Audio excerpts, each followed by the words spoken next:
So this week's lesson is all about knife skills. They are so important. You will use a knife as you get older every day, and it's a skill you really need to know. But you need to make sure you're using the knife and holding it correctly. So before you even pick up a knife, the first thing you need to make sure you do is that you have an adult in the kitchen with you, because the knives are very sharp and you need to make sure that you are safe. So get an adult before you do anything else. The next thing you're going to do is you're going to make sure your board is nice and secure, so you don't want it to be moving around. So a good thing to do is put a damp tea towel underneath it, or a piece of wet kitchen roll underneath, and that makes the board nice and secure. Let's look at the knife. So there's a few parts to it. It has a handle and it has the spine. The spine is the top part, which is not sharp.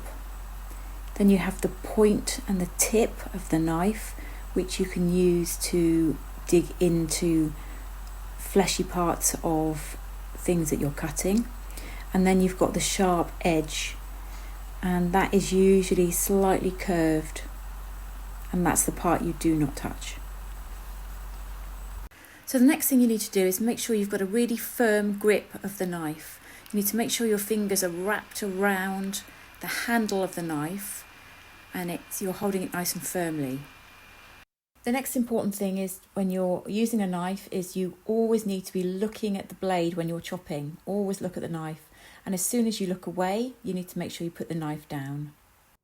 Now let's move on to how we cut things. This is a rocking motion. You'll notice that the point of the knife stays on the board, and you're just moving the knife in a rocking motion up and down, with the knife not really coming off the board completely. This next motion is a pushing back and forth motion. You're pushing the knife through the thing you're cutting.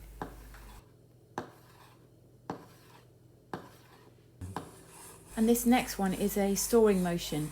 You would use this for soft things like strawberries or tomatoes. When you're ready to start cutting, you can hold items by making a claw-like grip. You put your thumb in the palm of your hand and you cup your fingers under. This helps you guide the knife safely. With a longer item, you can use the bridge technique and hold either side of the item and then slice downwards.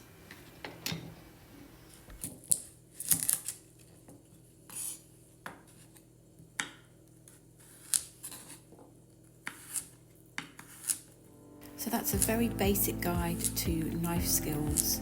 It will give you the basics you need to start cutting and cutting safely.